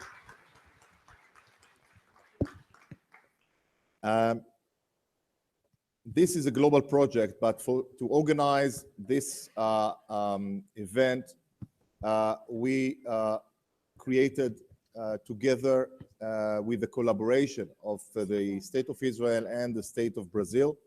And there was a ongoing collaboration with all different parts of the governments to make sure this will happen. And I would like to invite Daniel from Israel, the economic attaché for the State of Israel in Rio, in Brazil, to share a little bit about the secrets of Startup Nation with relation to Brazil. Just to remind you, after the announcement and the winner, we have a cocktail event outside the networking. Okay, so Daniel, please.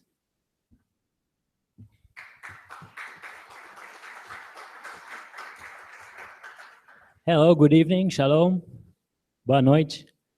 How many here are not Brazilians? You can raise your hand. Okay, good. So I'm going to talk in English. I actually prepared the presentation in Portuguese, but that's fine. I was asked, Amir asked me to be to entertain you guys while the jury is making their decision. So I'm your cheerleader, and I'm happy about the opportunity actually because I'd like to talk about my startup. My startup is the Startup Nation. So I'll take the next few minutes to talk about this very exciting startup. And this title here says, so it's Startup Nation. It's a center of innovation to make the world a better place. Because in the end of the day, this is what we are really trying to do. Okay.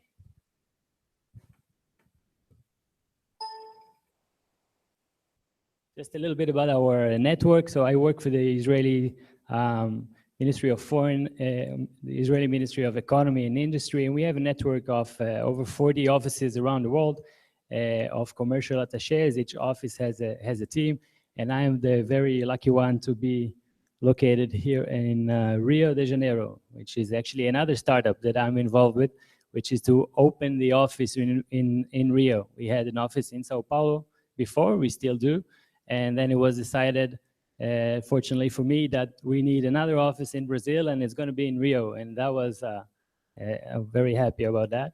And we have expanded since in Latin America. I have some more offices now in Chile and in Peru and in Mexico and in Colombia. And the idea is really to make the bridge between Israel and the countries where we are located and promote cooperation and trade and investments.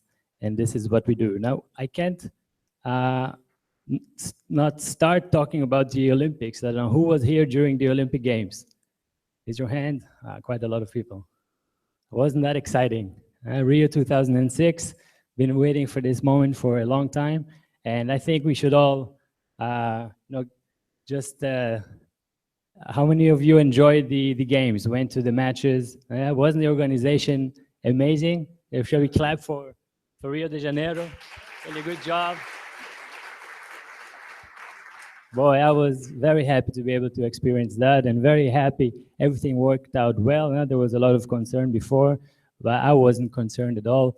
I knew it's going to work out well, and I'm very proud of my Brazilian friends and all the organizers who worked very hard for this event. And what did we have in this event? We had a lot of interesting sports. Talking about watching sports together, I had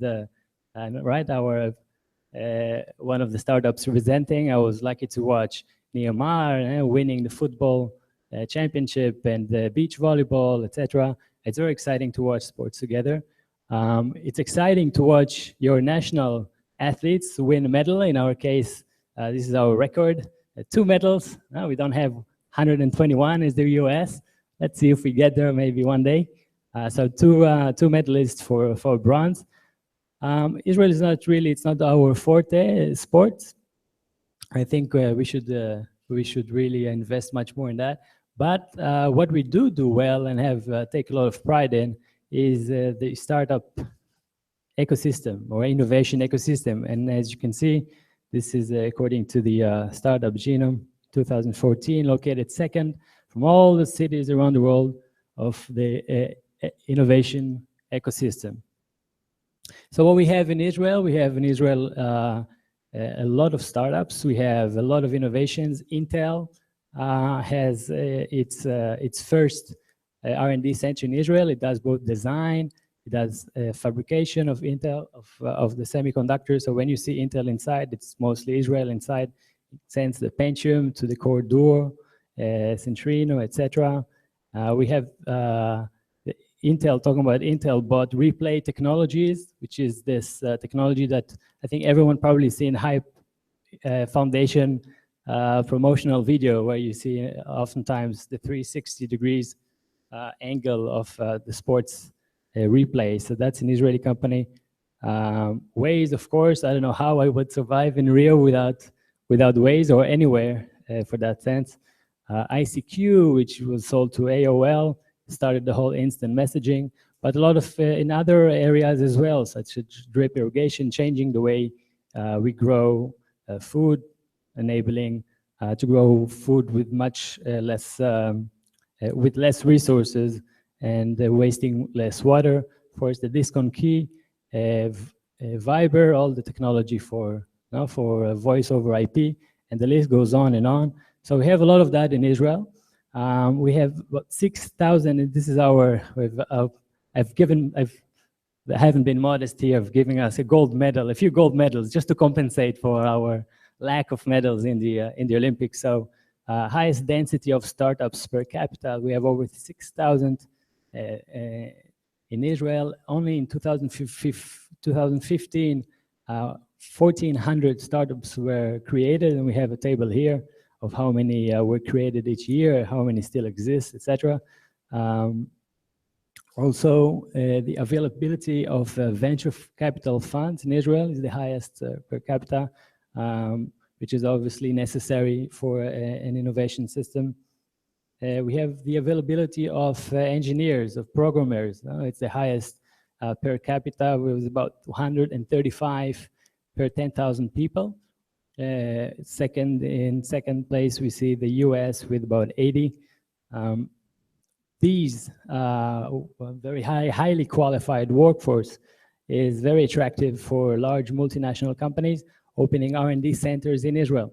So we have about 300 of those, and every other week we read about a new one that's opening. So companies like Facebook, Apple, Microsoft, etc., they all purchased already numerous Israeli startups, and they're doing their R&D activities from Israel, from 5 different locations. There's in the north, in the south, a lot in Tel Aviv, a lot in Haifa, where the Technion is, and in Jerusalem as well, which is becoming an increasingly interesting innovation center.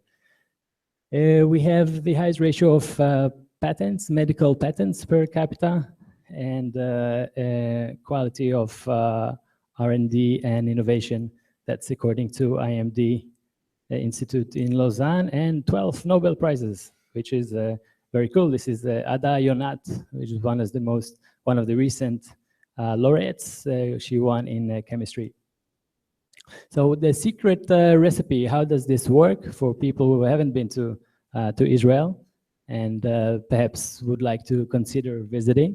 I've drawn here a little diagram here, which starts with the excellence of the academic institutes and the technology transfer organizations. So in each university, we have a technology transfer organization, and they do a great job licensing technologies that are developed in the universities.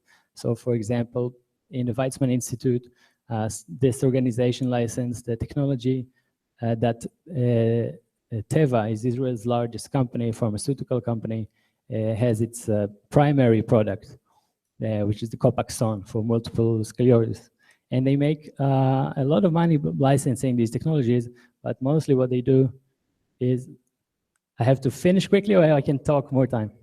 Okay, thanks. Mostly what they do is I guess if they're gonna need more time to decide, that means it's a close call. So that's a good thing. Bringing the industry and the academy close together, which is a very important condition to create innovation. An innovative system is not to have the academy just develop anything that the research think would be interesting, but to have the industry very close to the academy so that we are able to create products and technologies and solutions that could be applied and commercialized and successful. The second point is the governmental support for such innovation. We've seen in Israel that has been a very important. When we look at Israel in the 80s, there wasn't so much innovation going on at all, actually. Not so many startups. It was nothing like we have today. And then at some point, there was a new program, a new fund was created where the government matched what the private sector would pay for a fund managed by the private sector. And we've seen this gave a huge boost. And ever since, Israel, through its, now today is called the National Authority for Innovation, invests in a lot of countries, but not invests taking equity in those companies, but actually gives grants. So we have a lot of companies, since the smallest startups to the largest companies, they get grants from the government. And the idea is simply to share the risks with the startups. That's been working very well for Israel, because if the company needs to put all the money for an innovative idea, innovative means that it's a risky idea because it could not work. It might not work if it's an innovative idea. So the government invests. They say, okay, here you get always maximum of 50% of the amount of the project, of the R&D project. And if this project is doing well and there are sales generated from that, and then this grant becomes a loan, and then the company is paying that amount back with very low interests. And so this is the cycle that's been working very well. There are many programs for different life cycles of companies, and I think Israel is the country that invests most on R&D, industrial R&D, on innovation as part of its GDP. And we've seen that it's been working very well with a lot of success stories. So the government has an important role in promoting innovation and in promoting this ecosystem if it does it right. Another point is obviously the availability of venture capital funds. So we've seen on the graph, on the chart before, what we have a lot of in Israel is companies being able to raise a lot of money, either foreign money or from funds from Israel. There are a lot of venture capital funds, and we see every quarter breaking the record of how much money is being raised and how many companies manage to IPOs and exits, etc. So that's an important point. And in the ecosystem, there's the point about the center, the R&D centers. Where I mentioned there are 300 R&D centers. They employ about 50,000 highly qualified people in Israel, engineers. That in turn increases also the know-how that's in Israel. People who work in those R&D centers in international firms, they end up being able to raise their knowledge and get to even a higher level by doing that. An interesting point, which is the last one here, is the spillover effect. So the spillover effect is when you have specialists in one sector talking to specialists in another sector and creating a completely new disruptive products. This happens a lot in Israel for different reasons. One is that Israel is a small country. Everyone talks to everyone. And also people know each other from the military service. We have a lot of interaction this way. So you can suddenly, when you have a, in the case of the PhilChem, the smallest pill that enables for endoscopy, non-invasive endoscopy, when the patient swallows the pill and it takes, it enables the doctors to visualize the entire intestine, which wasn't possible before. And this is a cooperation of scientists from the medical area with scientists from the rocket science area to put a miniature camera used for science on a pill to create a completely new product. And so this happens with health in IT, this happens with IoT, this happens in telemedicine, etc. So spillover of technologies is important as well. And now I'm going to move to another part of this, what we call the secret recipe for the startup nation, which has more to do with the culture and the mentality of the people and the conditions that were created in Israel that are maybe a bit unique. Could be applicable in other places as well, but not always. One thing is the military service. So we have 3 years of military service. Men do 3 years at least, women do 2 years. A lot of people do even more than that. It's a necessity. We need to have a strong army, unfortunately. We need to have a very advanced, technologically advanced army as well. This is a very small country in a complicated region.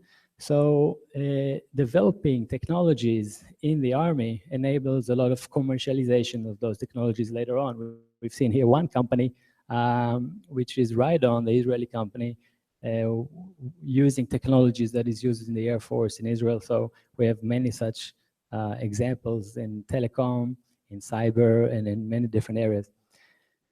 In the military service operations, every soldier in Israel know by the end of every operation or every exercise, there is always a debrief. In the debrief, we talk about what went well and what didn't go well. And the commander will always say, oh, he would admit, I didn't do this so well, or we have to do it better next time, etc.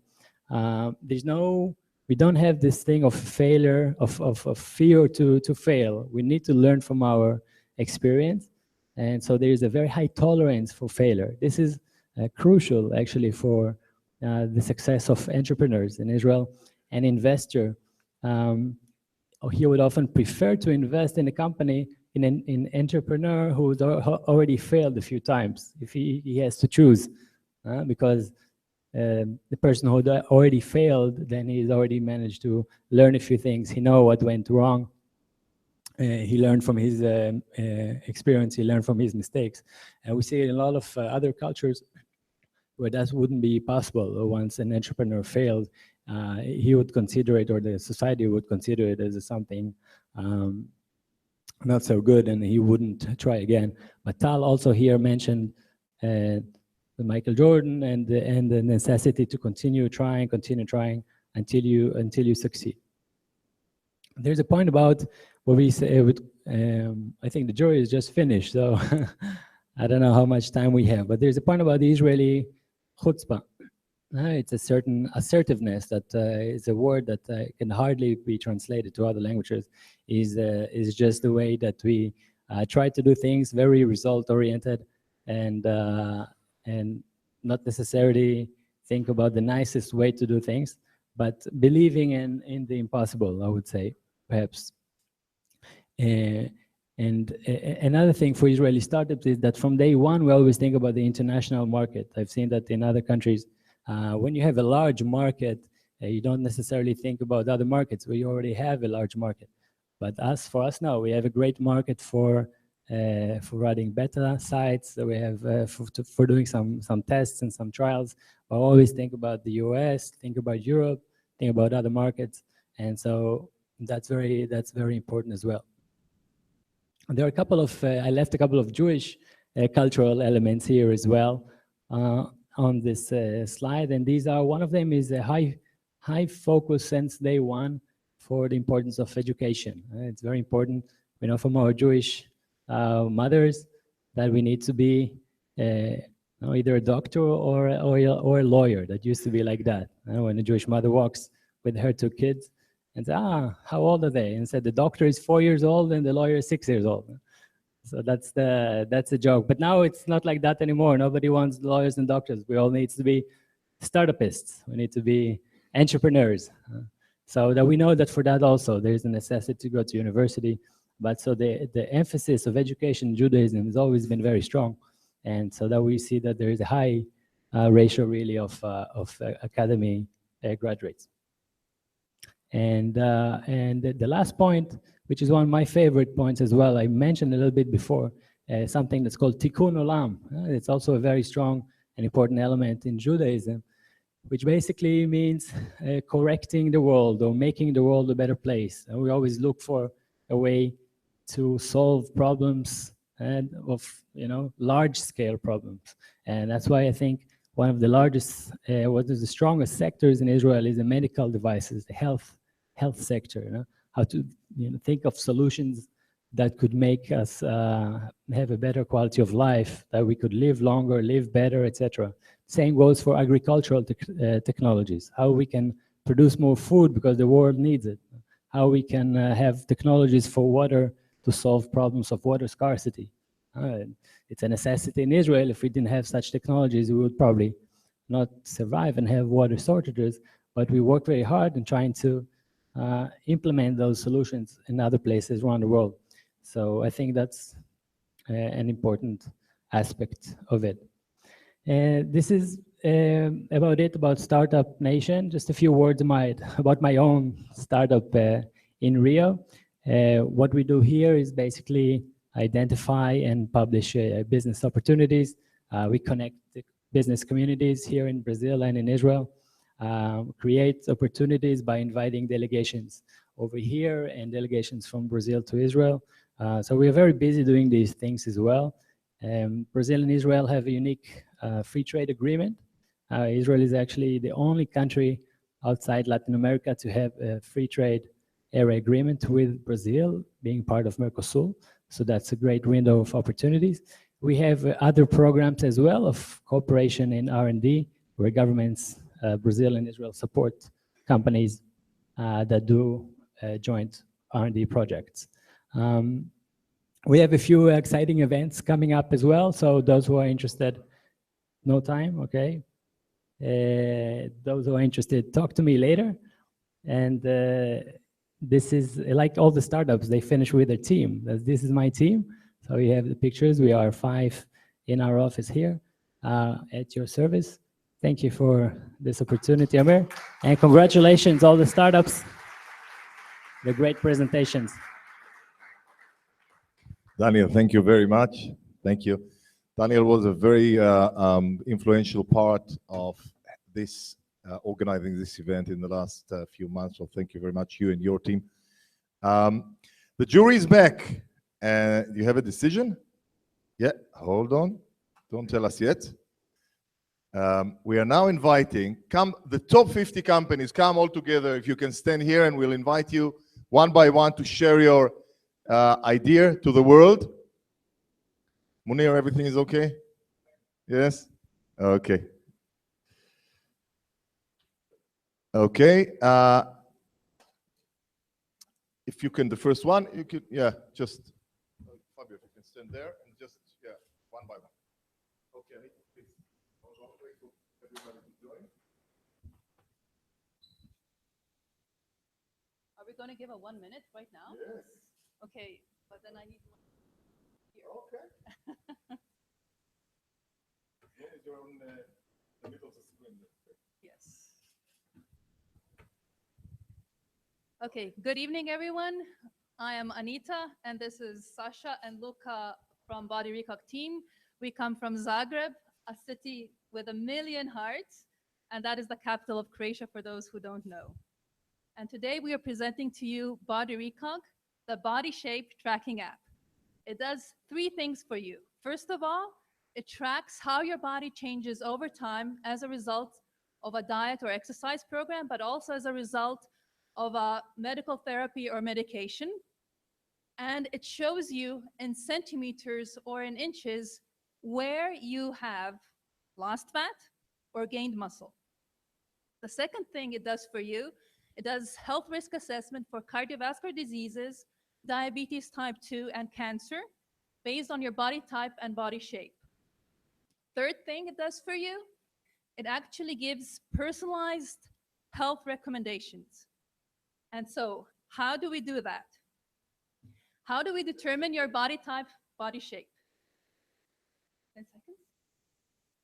Okay, we do it with 3D scanner, and we also do it with a 2D photogrammetry. If you want to learn more, come and approach us at our table. Thank you. Okay, thank you very much. Body rec. Yes. Now, antelope. Philip. Hi, my name is Philip. Exactly 5 years ago, I was 10 kilometers into a race, swim race through Lake Zurich. And they got me out of the water because I couldn't do it anymore. I had 16 kilometers to go. Then with my friend and co-founder Kai over there, he gave me a chance for the next year with electromuscle stimulation to get race ready. So I actually finished 26 kilometers of swimming in 12 consecutive hours. We were both amazed of what is possible and that you should not accept limits for yourself. So your limit is not really your limit. That was the one learning.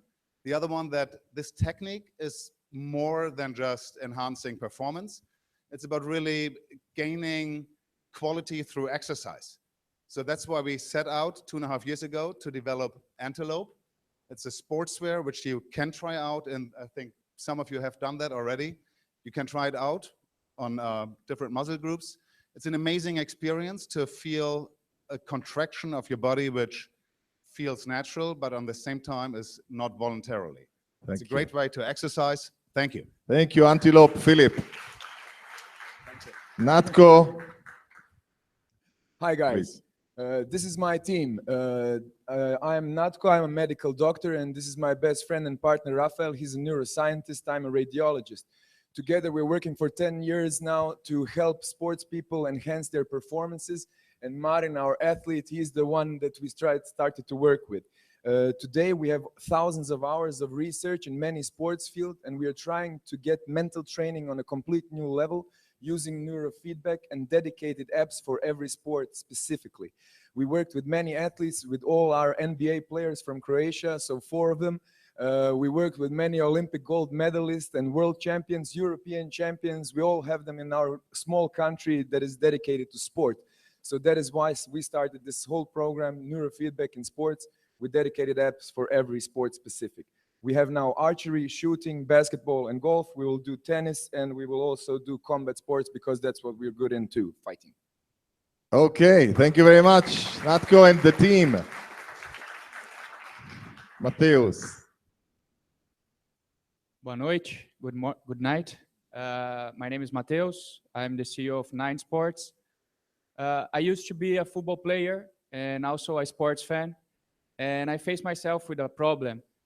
When I want to find information about my favorite teams, my favorite idols, from products, tickets, I do not find it. I have to go to so many different places, so many different apps, and so many different social media. To solve this problem, we created 9 Sports, the ultimate sports fans network. Join us and try our sports experience network. Great. 9 Sport, Mateus. Extreme U. Hi, everyone. Hi, everyone. My name is Dariusz Sarczyński. We are Extreme U, Extreme Sports University. We work with top athletes to produce high-quality training content, and this content is delivered to our users. What we can do, we connect the athletes to the users. Our business model is based on the micropayments from the users and sharing revenue with the athletes. The sharing revenue is not everything. Some athletes, they want to share the knowledge to the next generation. So they do what they love. At the same time, users get the content, what they need, and they use our mobile platform to learn whenever they are. If you want to know more about us, just look us up in the outside, and we'll tell you more about how this university works. Thank you. Thank you very much, Extreme U. Hello, Fabio. everyone. Smash. My name is Fabio. Nice to be here. Thank you, Amir. So 6 months ago, I realized I never had a tool to do things I needed to do on my tennis routine. So that's why I created Smash, the app for tennis players. Smash is a complete tool that helps tennis players to track their match results, compare themselves to other tennis players, participate on a global leaderboard, and also find same-level opponents to challenge and play. We are a New York-based company, and we are working very, very hard to have 100 million tennis players to download our app. We have 4 great angel investors, and we are very, very proud to have Guga, former #1 tennis pro, Guga Kirtan, to be our brand ambassador and our mentor.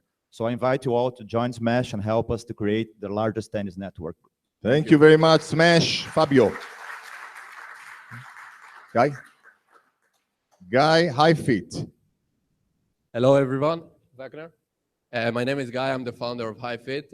I'm a personal trainer, and I'm a huge fan of Fitness Good. This is my volunteer, Wagner. He kindly volunteered to show us the product. You can demonstrate. 1 year ago, I was in a hotel in Germany, and I was thinking about whether I could train or not. And then I was coming up with the idea of making the new fitness product. I came up with the idea of creating a wearable device which would allow people to train anywhere and track their workout. Right now, we're looking at the first prototype of our company. And of course, in the future, we want to implement a device here that's going to track the workout of any users. That's it. We're located in Israel. We have a cool, dedicated team that is willing to create the next best fitness good. Thank you. Thank you very much. High feet, Guy. Guy, thank you all for the top 50 company. Thank you for joining us tonight. Okay, I think we're ready. The 2 co-chairmen of the jury, Mr. Simon Jones from Team Sky and Tal Bar-Noach from Disruptive Fund. You're invited, and allow me perhaps to invite all the jury to hand over the prize to the winners. All the jury, if you can join us, please. Yeah, if you can give it to them.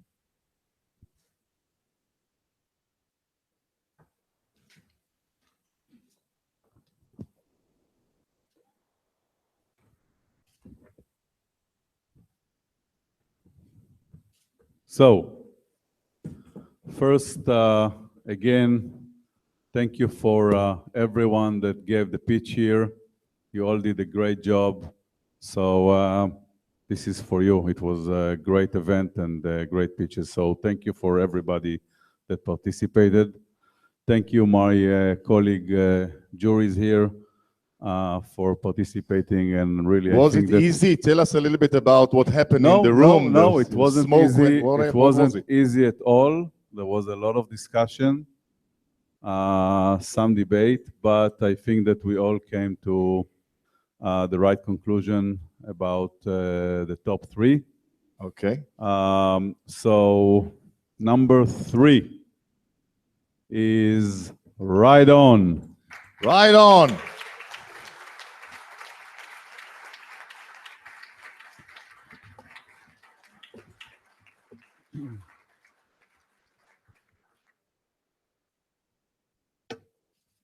Congrats. Good job.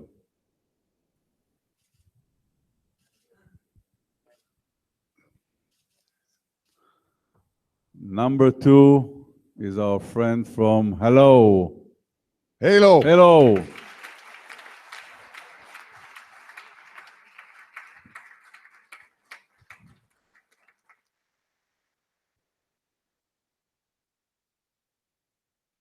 Good job.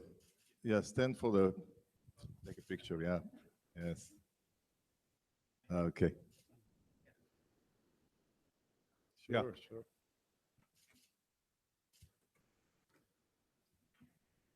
And now, yeah, the winner. Commercial break. Where is the, we have commercial break now? Commercial break? No commercial break? I didn't sign it. I have to sign it. Adam, you want to sign it? No? You don't want to sign it? Okay. So, we have it here.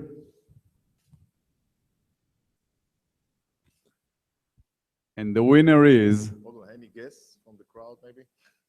Oh, okay. The winner is, and the jury will say it with me together. When I say 3, 2, 1, the jury will say who is the winner. All right?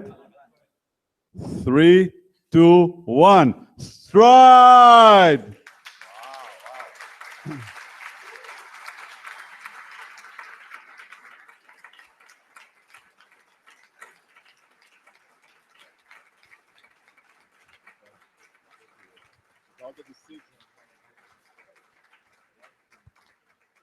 Yeah, just to emphasize, it was a tough decision. Short period of time to go through eight pitches. We didn't quite get the boxing gloves on, but it was close. Yeah, thanks to everybody again. Great pitches. Well done. And here's to next year. No, I was just. No, to Tokyo 2020. Come yeah. here. So come here. Come here. Stride on in 2020. Let's hold it. So we know you're very tall for us, but we still give you the prize, right?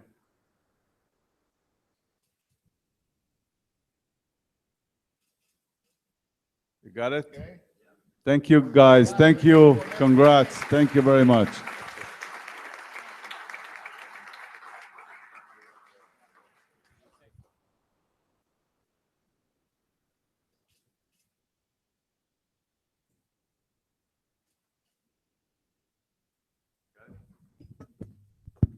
We're going out for networking and some refreshments. So, have we completed everything? Chairman? Yeah, I think that we are We're done? We're done, Simon. We're good. Yeah. We're good. Okay. Thank you very much, the jury, for all your contribution this evening. Big applause for the jury.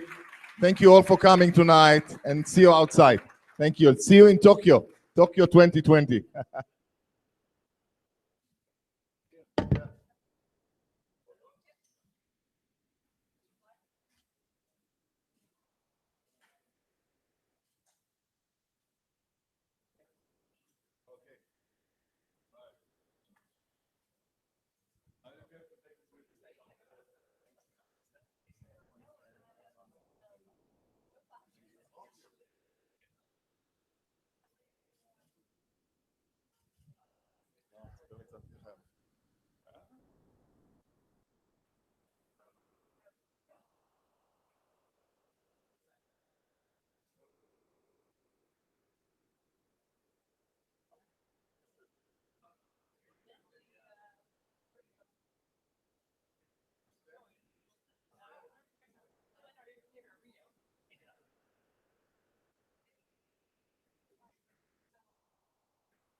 Right.